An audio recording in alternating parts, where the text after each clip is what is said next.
देखो तुमको प्राक ऐतिहासिक काल के बारे में बताया जाता है। कहीं के बारे में बताया जाता है? प्राक ऐतिहासिक काल। प्राक ऐतिहासिक काल जो मानव जीवन का सबसे लंबा कालखंड था। कौन सा था? मानव जीवन का सबसे लंबा कालखंड, यानी कि मानव ने जो अपने सारा जीवन जिया था, सबसे लंबा जीवन जिया था, वो प्राक ऐतिहासिक काल में जिया था। कितना जिया था तुम्हारा? 25 लाख से लेकर 12,000 तक। 25 लाख से लेकर 12,000 तक। 25 लाख से कौन कौन से थे? एक तो पूरा पाषाण था। कौन सा था? पूरा पाषाण। कौन सा था? पूरा पाषाण। दूसरा कौन सा था? मध्य पाषाण। कौन सा था? मध्य पाषाण। और तीसरा तुम्हारा नव पाषाण। नव पाषाण। देखो पूरा पाषाण में जो था, तो आदमी जो था पूरा पाषाण को, वो आदि मानव था। क्या था? आदि मानव। मध्य पाषाण काल में तुम्हें खेती के साक्ष्य मिल गए थे, अंत्योष्टि होने लगी थी। क्या होने लगी थी? अंत्योष्टि, यानी कि उपनयन संस्कार से 16 संस्कार कहाँ समझाने जाने लगे थे? मध्य पाषाण में। तो मध्य पाषाण में चलते हैं। तो वहाँ शुरुआत करेंगे हम मध्य पाषाण से। कहाँ से? मध्य पाषाण। सबसे ज्यादा जो काम चलता है वो क्या कर रहे हैं? कृषि को। किस पर आधारित हो रहा है सारा? कृषि। मध्य पाषाण काल में 3 जगह मिली थी। कितनी जगह मिली थी? 3 जगह। मध्य पूरा पाषाण काल में या मध्य पाषाण, नव पाषाण। तो खेती के स्रोत कहाँ से, शुरुआत कहाँ से शुरू हो गई थी? मध्य पाषाण से। खेती की शुरुआत कहाँ हुई थी? मध्य पाषाण से शुरुआत हो गई थी खेती की। और मध्य पाषाण में जो तुम्हें जगह मिली थी, एक मिली थी सराय बहादुर। क्या मिली थी? सराय बहादुरगढ़। सराय बहादुरगढ़ ये कहाँ रहा तुम्हारा? यूपी में। कहाँ रहा? यूपी में। एक जगह मिली थी तुम्हारी बागोर। क्या मिली थी? बागोर। ये कहाँ रहा? राजस्थान में। कहाँ गया? राजस्थान में। और तुम्हारी एक जो जगह मिली थी, वो मिली थी तुम्हारी आदमगढ़। कहाँ मिली थी? आदमगढ़। ये कहाँ गया तुम्हारा? एमपी में। यानी कि खेती की शुरुआत जो हो गई थी वो मध्य पाषाण काल में ही हो गई थी। कहाँ हो गई थी? मध्य पाषाण काल में हो गई थी खेती की शुरुआत। लेकिन मध्य पाषाण काल में शुरुआती खेती के जो प्रमाण मिले तुम्हारा आदमगढ़ में मिला था। पहला प्रमाण कहाँ मिला था? आदमगढ़। जो आदमगढ़ जो जंगारे कहाँ रही है? मध्य प्रदेश में। सराय बहादुरगढ़ कहाँ आ गई? यूपी में। और तीसरी आ गई तुम्हारी बागौर। बागौर कहाँ था? राजस्थान में। तो खेती के शुरुआत के जो प्रमाण मिले थे वो कहाँ मिले थे? मध्य पाषाण में। कहाँ मिले थे? मध्य पाषाण में। लेकिन यहाँ खेती जो थी वो कैसी थी? अव्यवस्थित। कैसी थी? अव्यवस्थित खेती थी। कैसी खेती थी? अव्यवस्थित खेती थी। तुम्हारे ये मिले थे, तुम्हारा मिला था मध्य पाषाण में आदमगढ़, सराय बहादुरगढ़ और बागौर। ये 3 जगह प्रमाण देखने को मिले थे, 3 जगह साक्ष्य मिले थे खेती के। और ये 3 जगह साक्ष्य मिले थे तुम्हारे, ये शुरुआती थे। क्या थे? शुरुआत। किसी भी चीज की अगर शुरुआत होगी तो शुरुआत होता तो बहुत बड़े व्यापक स्तर पर वो फैलेगी। जब वो व्यापक स्तर फैलता फैलता बहुत बड़ा हो जाएगा, जब तुम्हारी चीज व्यवस्थित होनी शुरू हो जाएगी। क्या हो जाएगी? कोई भी नियम कायदे कानून लागू होंगे तो शुरुआत में हल्के हल्के होंगे। कैसे होंगे? हल्के। लेकिन नियम कायदे कानून जब हल्के होने शुरू हो जाएंगे, हल्के होने के बाद जब बहुत बड़े एरिया में फैल जाएंगे तो तुम्हारी व्यवस्थित चीज शुरू हो जाएगी। कैसी चीज शुरू हो जाएगी? व्यवस्थित। तो व्यवस्थित ढंग से जो खेती शुरू हुई थी वो कब हुई थी? नव पाषाण काल। कब हुई थी? नव पाषाण काल। नव पाषाण। नव पाषाण में देखो जगह थी तुम्हारी, एक थी मेहरगढ़। क्या थी? मेहरगढ़। कहाँ रही जगह? पाकिस्तान में। कहाँ रही जगह? पाकिस्तान में। यानी कि सबसे लंबा खेती का जो कालखंड, यानी व्यवस्थित ढंग से जो हर चीज का कालखंड चला, जो मेहरगढ़ जो मिला तुम्हें 3 जगह मिला। प्राक ऐतिहासिक में भी, आद्य ऐतिहासिक में भी और ऐतिहासिक काल में भी। क्या मिला तुम्हारा? मेहरगढ़। जो सबसे लंबा कालखंड जो रहा वो किस जगह का रहा? मेहरगढ़ का। सबसे लंबा जो कालखंड रहा वो किसका रहा? मेहरगढ़ का। यहाँ खेती कैसे होने लगी थी? व्यवस्थित। कैसे होने लगी थी? व्यवस्थित। व्यवस्थित खेती का मतलब हो कि आदमी ने खेती की शुरुआत करी। शुरुआत करने के बाद आदमी ने जब खेती की शुरुआत करी तो उसको आवास रहने की जरूरत महसूस हुई, तो उसी जगह आपने आवास बना दी। क्या बना दी? रहन सहन का ढंग कर लिया। रहन सहन का ढंग करा तो उसने अपने पशुओं को पालना शुरू करा। तो सबसे पहला पालतू पशु कौन बना? कुत्ता। फिर उसमें क्या काम करे? उसने मृत भांड बनाने शुरू कर दिए, मिट्टी के बर्तन। क्या बनाने शुरू कर दिए? मिट्टी के बर्तन। सबसे शुरू का जो मृत भांड था वो कौन सा था? घड़ा। कौन सा था? घड़ा, जिसे क्या कहते हैं? मटका या मनका। और गेरू जहाँ कलर जब चालू हुआ था वो हस्तिनापुर में हुआ था। मिट्टी के घड़ों को जो कलर या पेंटिंग शुरू करी गई थी, कहाँ शुरू करी गई थी? हस्तिनापुर में। तो व्यवस्थित ढंग से खेती कहाँ देखने को मिली? अभी नहीं, हाल फिलहाल की जो खोज हुई, नई खोज के अनुसार कोई जगह मिली जहाँ सबसे प्राचीनतम स्रोत मिले। कौन से मिले? लोहुरा देव में। कहाँ मिले हैं? लोहुरा देव में 8000 साल पहले। कब मिले हैं? 8000 साल पहले। अगर पूछेगा खेती के कृषि के प्राचीनतम स्रोत कहाँ मिले हैं, तो कहाँ मिले हैं? लोहुरा देव। बाकी और निशान नहीं मार देंगे। अगर लिखे हो लोहुरा देव मिल गया तो मार देंगे, नहीं कोई निशान लगाने की कोई जरूरत नहीं। लेकिन अगर पूछेंगे व्यवस्थित ढंग से खेती कहाँ हुई थी, तो मेहरगढ़ से। अब व्यवस्थित ढंग से खेती जो हुई थी वो कहाँ हुई थी? मध्य पाषाण काल में। कहाँ हुई थी? और व्यवस्थित ढंग से जो खेती की शुरुआत हुई थी कहाँ हुई थी? नवपाषाण काल। ठीक, आगे तो समझ में, नवपाषाण काल। अब आगे कोई चलो, अब हम चलते हैं हड्डियों को। मानव की किस चीज पे चलेंगे? हड्डियों को। देखो हड्डी से रिलेटेड क्या हो गई है? हड्डी। दो जगह थी, एक का नाम था दमदमा। क्या नाम था? दमदमा। और एक का नाम था महादह। क्या नाम था? महादह। दमदमा और महादह। दमदमा जो हो तुम्हारा यूपी में आ रहा है, ये भी, और ये भी क्या आ रहा? यूपी में आ रहा। कहाँ आ रहा? ये यूपी में आ रहा। देखो दमदमा जो था, ये दमदमा यूपी की जगह थी। यहाँ शवों के ढेर मिले। क्या मिले? शवों के, मरे हुए आदमियों को एक जगह सब, यानी कि जहाँ खुदाई में जो मिले हैं सब एक जगह पड़े हुए मिले। सब क्या मिले? ये पत्थर में परिवर्तित हो गए। इनकी हड्डियाँ क्या हो गई? पत्थर में कहाँ हो गई?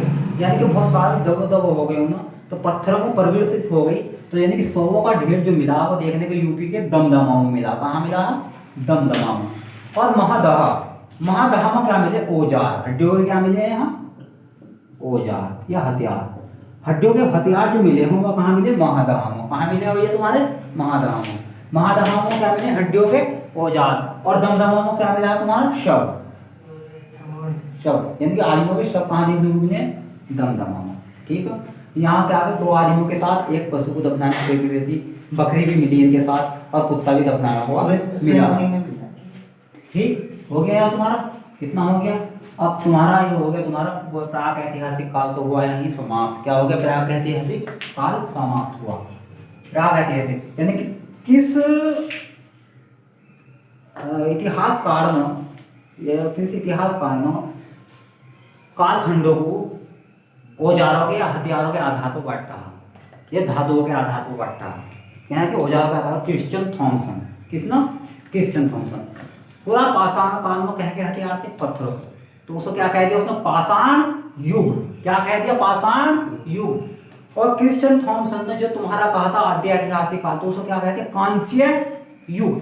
क्योंकि लोहा जो मिला सबसे लास्ट में मिला ऐतिहासिक काल में, तो उस काल को क्या नाम दिया उसने? लोहा युग। तो क्रिश्चियन थॉमसन ने काल को तीन का हथियारों के आधार पर विभाजित किया है। एक तो क्या? पाषाण, दूसरा कांस्य, और तीसरा क्या कर दिया? लोहा युग। तो क्या नाम था उनका? Christian Thomsen. अब चलते हैं आद्य ऐतिहासिक काल। आद्य ऐतिहासिक काल, पहले चलते हैं आद्य ऐतिहासिक काल। आद्य ऐतिहासिक काल से समझ जाओ, मैंने एक दिन जब शुरुआत करी थी इतिहास की तो बताया था कि आद्य ऐतिहासिक काल में जो होगा तुम्हारा वो सिंधु घाटी सभ्यता आती। कौन सी सभ्यता आती? सिंधु घाटी सभ्यता आ गई। कौन सी सभ्यता आ गई? सिंधु घाटी सभ्यता। सिंधु घाटी सभ्यता आ गई। देखो सिंधु घाटी सभ्यता, सिंधु घाटी सभ्यता। सिंधु घाटी सभ्यता में लिखित जानकारी तो है। क्या? लिखित जानकारी तो है, लेकिन उसे पढ़ा नहीं जा सका। क्या नहीं करा जा सका? पढ़ा नहीं जा सका। लिखित तो है, लेकिन आज तक उसे वैज्ञानिक क्या नहीं कर पाए? वे पुरातत्व विभाग क्या नहीं कर पाए? पढ़ नहीं पाए। क्या नहीं कर पाए? पढ़ नहीं पाए। तो यानी कि और सिंधु सभ्यता की जो घाटी वो लिखित तो है लेकिन पढ़ा नहीं जा सका। और लिपि कैसी है? सिंधु घाटी सभ्यता की लिपि कैसी होगी? देखो एक तो ब्राह्मी लिपि होती है, देवनागरी लिपि होती है, कैसा लिपि होती है? यूनानी लिपि होती है, और रोमन लिपि होती है। रोमन लिपि में इंग्लिश सब आ जाती है, और देवनागरी लिपि में संस्कृत हिंदी ये सब आ जाती है, और तुम्हारी यूनानी लिपि में अरबी, फारसी, उर्दू वगैरह आ जाती है, जो बाएं सौ दाएं सौ बाएं ये लिपि होती है। ठीक है, तो ये लिपि होती है। लेकिन सिंधु घाटी सभ्यता की जो लिपि थी उसकी बात करो तो मैं कैसे लिपि थी सिंधु घाटी सभ्यता? समझ में ही नहीं आई कैसे लिपि थी, लेकिन लिपि तो होगी कुछ। तो लिपि जो थी वो सिंधु घाटी सभ्यता की वो थी भाव चित्रात्मक। कैसी थी? भाव चित्रात्मक। यानी कि मतलब अगर आदमी बनाना हो तो कैसा बना दिया, ऐसा करो। कैसा हो कि हम भाव से पता लगा रहे होंगे, भाव भावना समझी, हमने क्या समझी उनकी भावना। यू कहता बना दिया उन्होंने आदमी, और इसे क्या बना दिया औजार। यानी कि क्या करने जा रहा है, शिकार। तो हमने भाव को देखकर क्या पता लगा दिया कि उन्होंने भाव चित्रात्मक। लिपि कैसी थी उनकी? भाव चित्रात्मक। यानी कि उन्होंने चित्र बनाकर चले गए, बस समझना हमारे हाथ तो उन्होंने क्या काम करा, एक ऐसा वो बनाया, ये दो आंख से लगा दी, ये सूंड से निकाल दिया, इसके चार पैर निकाल दिए, जो बन के तुम्हारा हाथी। तो हम इसे रिले रहेंगे थोड़े से, लेकिन अनुमान लगा लेंगे कि क्या पशु हो, क्या है कोई पशु। तो उन्होंने अपनी भावनाओं को प्रदर्शित करा। वो भावनाओं को क्या प्रदर्शित करा? चित्रों के अनुसार, क्योंकि लिखना तो उनका नहीं था, लिपि सीख के नहीं थी। तो वो अपने गुफाओं में उन्होंने चित्र बनाने शुरू कर दिए, पत्थरों से खुरचना शुरू कर दिया। और जब सबसे शुरू की लिपि लिखी उन्होंने कौन सी लिखी? भाव चित्रात्मक। तो लिपि का नाम क्या हो गया? भाव चित्रात्मक। समझ गए? भाव चित्रात्मक। देखो, यानी कि सिंधु घाटी सभ्यता जब अंग्रेजों का भारत में अधिकार हो गया था, अंग्रेजों का क्या हो गया था? भारत में अधिकार हो गया था। अंग्रेजों का क्या हो गया था? भारत में अधिकार। तो खुदाई चल रही थी, रेलवे लाइन लगाई जा रही थी। क्या लगाई जा रही थी? रेलवे लाइन बिछाई जा रही थी। जो रेलवे लाइन बिछाई जा रही थी, जब वहाँ रेलवे लाइन की खुदाई करी गई, रेलवे लाइन के लिए मिट्टी उठाई गई, तो जब मिट्टी की खुदाई हो रही थी तो वहाँ नीचे नीचे थोड़े थोड़े मकान मिलने शुरू हो गए थे। क्या हो गए थे? शुरू। तो यानी कि सबसे पहले जो सूचना दी थी, सबसे पहले जो सूचना, तो यह सिंधु घाटी सभ्यता। लिपि कौन सी थी? भाव चित्रात्मक। लिपि कौन सी थी? भाव चित्र को देखो, भाव प्रकट करना हमने। ठीक, देखो सिंधु घाटी में जब अंग्रेज आए थे तो उन्होंने थोड़ी यार तुम ध्यान मत दो, हम तुम्हें समझा रहे, तुम हमें इनके ध्यान देते रहो बस। ठीक है, तुम इधर अगर बैठे कैमरे की तरफ को थोड़ी देखना, हमें तुम्हारी तरफ को देख कर चलना पड़ेगा। ठीक, समझा तो तुम्हारे कैमरे को थोड़ी समझा रहे हैं। ठीक, इधर देखो। तो एक आदमी था मैसर। क्या नाम था उसका? मैसर। मैसेंजर ही सोच लो, मैसेज देने वाला मैसर। ठीक है, तो उसने क्या काम करा, उसे धीरे धीरे जब नीचे स्थल मिलने शुरू हुआ खुदाई में, तो उसने घोड़े को बैठ को और एरिया नाप दिया सारा, कितनी दूर दूर तक एरिया। तो भाई ये बंद कर ले, कौन चला रखा है भट्टू? हाँ, ऐसे बंद कर। तो क्या काम हुआ, उसने जमीन नापनी शुरू कर दी। तो उन्होंने अनुमान लगाया कि 15 लाख वर्ग किलोमीटर में एरिया फैला पड़ा। कितने वर्ग किलोमीटर में फैला पड़ा? 15 लाख। तो ये किसने जानकारी दी थी? सबसे पहले किस अंग्रेज अधिकारी ने जानकारी दी थी? मैसर। यानी कि जानकारी सिंधु घाटी सभ्यता की किसने दी? मैसर। फिर आए कनिंघम। कौन आए हैं? कनिंघम। कनिंघम ने सर्वेक्षण करा। क्या करा? उस जगह का क्या करा? सर्वेक्षण। जब और सर्वेक्षण करने के बाद उन्होंने उसकी खुदाई की जिम्मेदारी या अध्यक्ष जिसे बनाया, उसका नाम था, क्या नाम था उसका? John Marshall. क्या नाम था? सिंधु घाटी की सभ्यता के अध्यक्ष जिसे बनाया, खुदाई का जिम्मेदारी या सिंधु घाटी को निकालने की जिम्मेदारी जिसे सौंपी गई थी, वो कौन थी? John Marshall. जॉन मार्शल थे। यानी कि सबसे शुरू में जानकारी किसने दी? मैसर। किसने दी? मैसर। और जो यानी कि सर्वेक्षण का काम जो दिया गया था, कौन से वायसर आए थे? कनिंघम। कौन से वायसर आए थे? कनिंघम।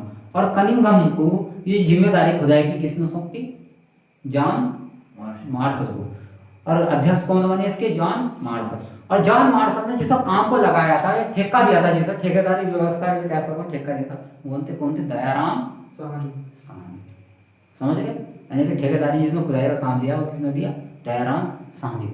देखो, जब जमीन मिलनी शुरू हुई, नीचे एरिया मिलना शुरू हुआ, जैसे खुदाई हुई, तो एक नगर से निकला। तो उसने जॉन मार्शल ने सख्त आदेश दिए थे दयाराम साहनी को कि कोई भी जगह ऐसा मत कर दो जैसे वो जेसीबी चला दें हम, या फावड़े मार को दर दर खोदनी शुरू मत कर दियो। एक काम करो, जो भी चीज मिलो उसे झाड़ू से साफ करो। क्या करो? पहले साफ। धीरे धीरे आसपास की मिट्टी हटाओ, खुरपियों से। कैसे हटाओ? खुरपियों से। और अंदर नहीं मानना, तोड़ फोड़ नहीं करनी। क्या नहीं करनी? तोड़ फोड़। आराम से व्यवस्थित ढंग से सफाई करते हुए निकल जाओ। तो क्या काम करो? ना, हाँ, ऐसे ही होगा। तो फिर धीरे धीरे जमीन को, कच्ची कच्ची जमीन को खोदते जाते नीचे। क्या काम करो? ना कहा यहाँ तो वो निकल गया। क्या निकल गया? एक घर निकल गया, है ना? ठीक हो, यहाँ एक अंदर और खुदाई चल रही है, उन्हें घर में अंदर को और खुदाई चली तो देखा तो और दूसरा वो निकल गया घर, तीसरा निकल गया, चौथा निकल गया। उन्हें कहा यहाँ तो घर निकलते जा रहे हैं नीचे। उन्हें चलो चलो और खुदाई करो, थोड़ी सी और साफ करो। जैसे और साफ करना शुरू हुआ तो ये देखा था एक बहुत बड़ा कुंड निकला, चारों तरफ होता और नीचे कुंड सा था। तो विशाल स्नानागार मिल गया। क्या मिल गया? विशाल स्नानागार मोहनजोदड़ो में मिला था। ठीक है वो ठीक है, एक काम करो, तुम्हें क्या काम करना, तो जब धीरे धीरे पता लगाते रहे तो वहाँ पक्की ईंट निकलनी चालू हो गई। तो जॉन मार्शल ने बताया कि अनुमान लगाया कौन सी सभ्यता? नगरीय सभ्यता। कौन सी सभ्यता थी? नगरीय सभ्यता। हर चीज क्या मिल रही थी वहाँ? पक्की। क्या मिल रही थी? पक्की।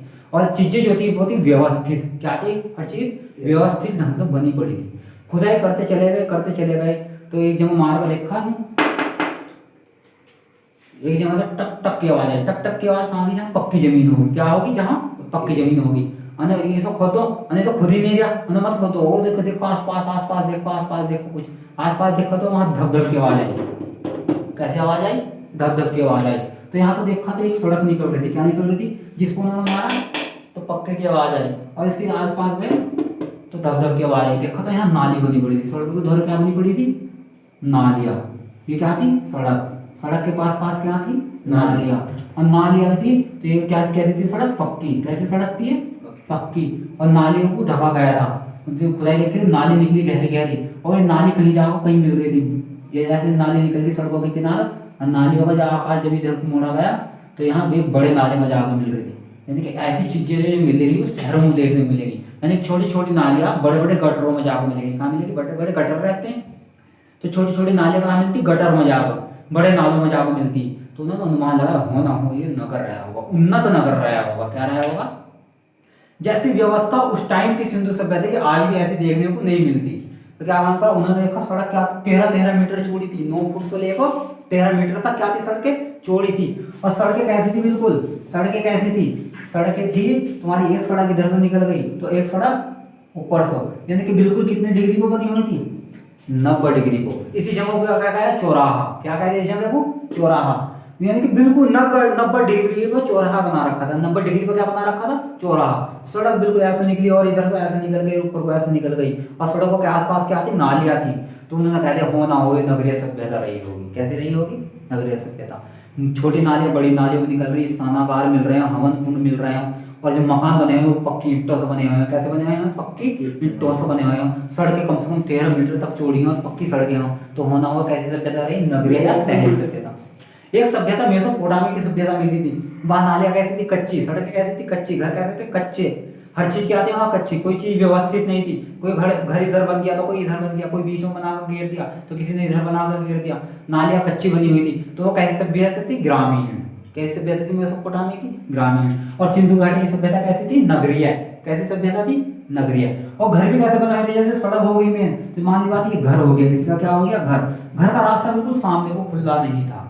सामने को खुला नहीं था। यहाँ क्या चलते रहते? वाहन। क्या चलते रहते? घोड़ा गाड़ी, बैलगाड़ी जो भी चलती रहती। तो इसलिए घर का गेट जो था वो पीछे की तरफ था, या साइड की तरफ को गेट निकाल रखा था। कहाँ को निकाल रखा था? साइड की तरफ को। ये पीछे का घूम बनाना पड़ता, क्योंकि अगर सामने की तरफ को घूमोगे गेट तो क्या होंगे? बच्चे छोटे भी रहते हैं, बच्चे कहाँ जाएंगे? एकदम सड़क को।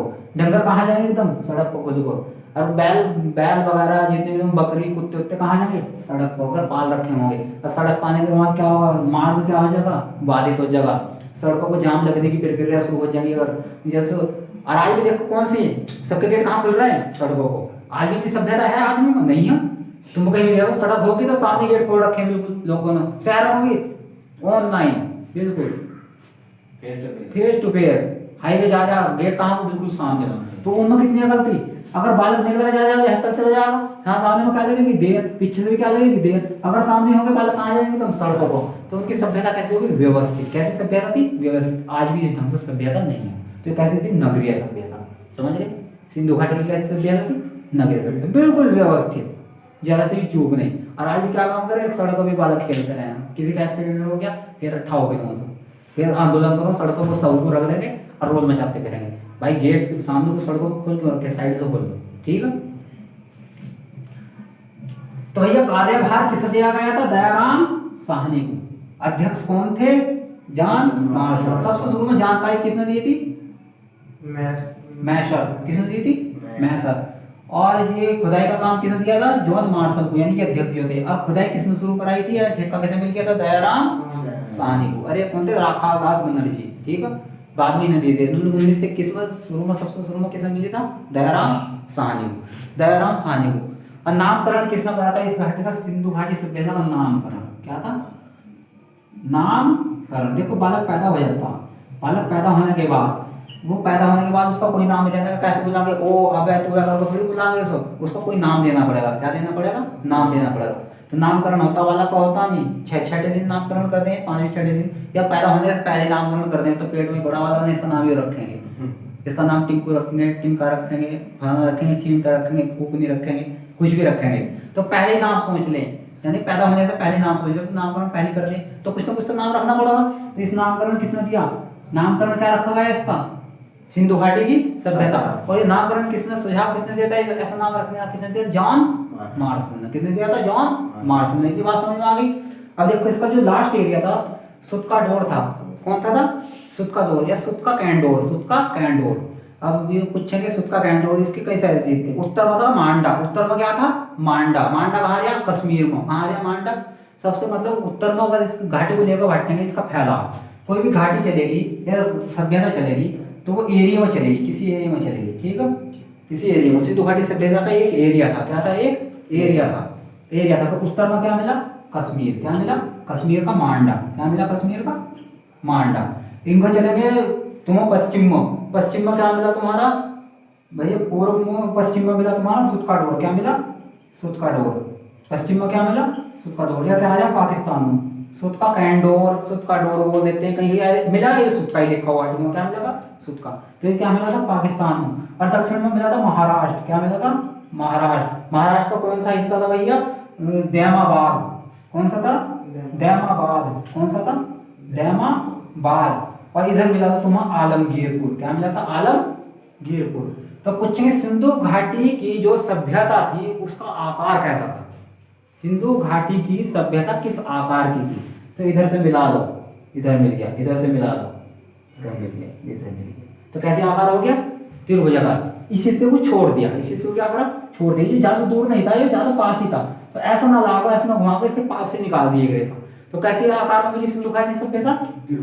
त्रिभुजाकार में। तो सिंधु घाटी की सभ्यता का जो आकार मिलेगा वो कैसा मिलेगा? त्रिभुजाकार। प्रश्न आएगा कि सिंधु घाटी की सभ्यता की आकृति या सिंधु घाटी सभ्यता का आकार कैसा है? तो सिंधु घाटी सभ्यता का आकार कैसा है? त्रिभुजाकार। आलमगीर कहाँ है? दिल्ली के पास। कहाँ है? दिल्ली में आलमगीरपुर, ठीक। तो दिल्ली के आसपास से होती हुई निकल गई। ऊपर महाराजा में कश्मीर का मांडा, दक्षिण में कहाँ हो गया? दैमाबाद, और यहाँ क्या हो गया तुम्हारा?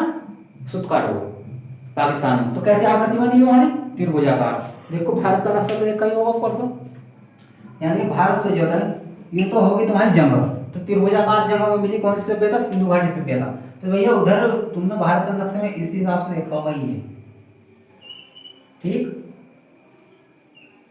और ये तुम्हारा भारत हो गया, ठीक। और इधर का कौन सा हिस्सा हो गया ये?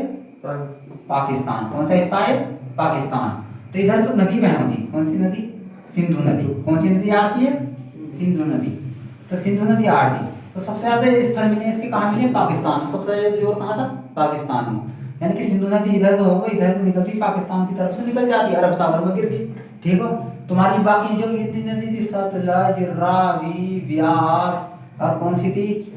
चिनाब, पिनाब। तो नदियों के दोहरे स्थल मिले। और ये सभी जो नदियां थी, यानी कि हर एक जो स्थल मिला, लोथल हुआ और तुम्हारे जो है आलमगीरपुर हुआ, ये सब कहते नदियों के किनारे थी सभ्यता, हरी भरी का नदी में। और ये सब नदी किस नदी में जाकर मिल रही थी?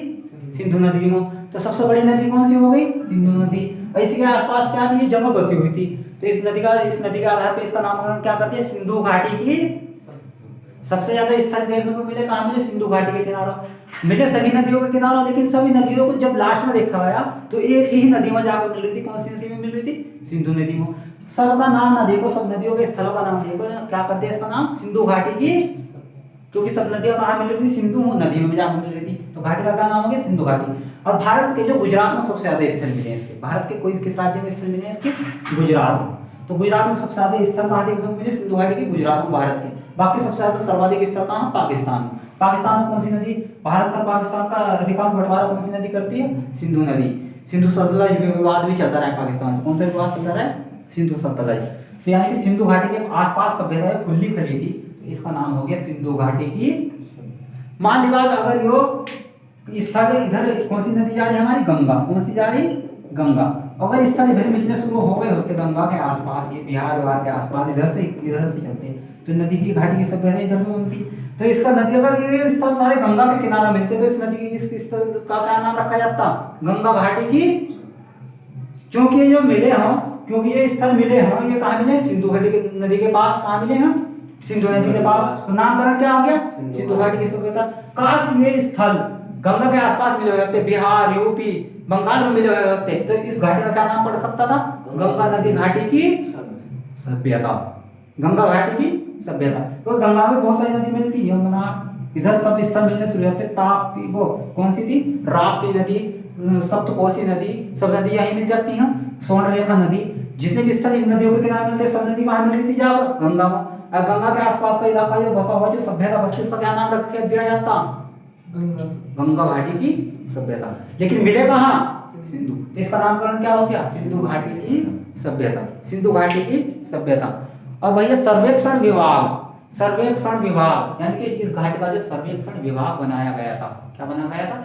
सर्वेक्षण विभाग। इस कार्यालय का वो कौन थे? अध्यक्ष लॉर्ड कर्जन। सर्वेक्षण विभाग का पूरा जिम्मेदारी किसने ले रखी थी? Lord Curzon. सर्वेक्षण विभाग होता। और ये सभ्यता का जो वो होता है, ये किस मंत्रालय के अधीन आता है? एक मंत्रालय होता है तुम्हारा संस्कृति मंत्रालय। कौन सा मंत्रालय? संस्कृति मंत्रालय। यानी कोई भी नई चीज की अगर खोज होगी, किसी नए नगर की खोज होगी, तो वो किस मंत्रालय के अधीन रखे जाएंगे? संस्कृति मंत्रालय। सर्वेक्षण विभाग किसके अंतर्गत काम करता है? किस मंत्रालय के अंतर्गत काम करता है? भारत में सर्वेक्षण मंत्रालय, सर्वेक्षण विभाग जो काम करता, वो किस मंत्रालय के अधीन काम करता? संस्कृति मंत्रालय के अधीन। ठीक है, आज के लिए इतनी, बाकी कल को समझाया जाएगा। सिंधु घाटी की सभ्यता धीरे धीरे, इतनी छोटी तो है नहीं, बहुत बड़ी सभ्यता है, धीरे धीरे समझाना।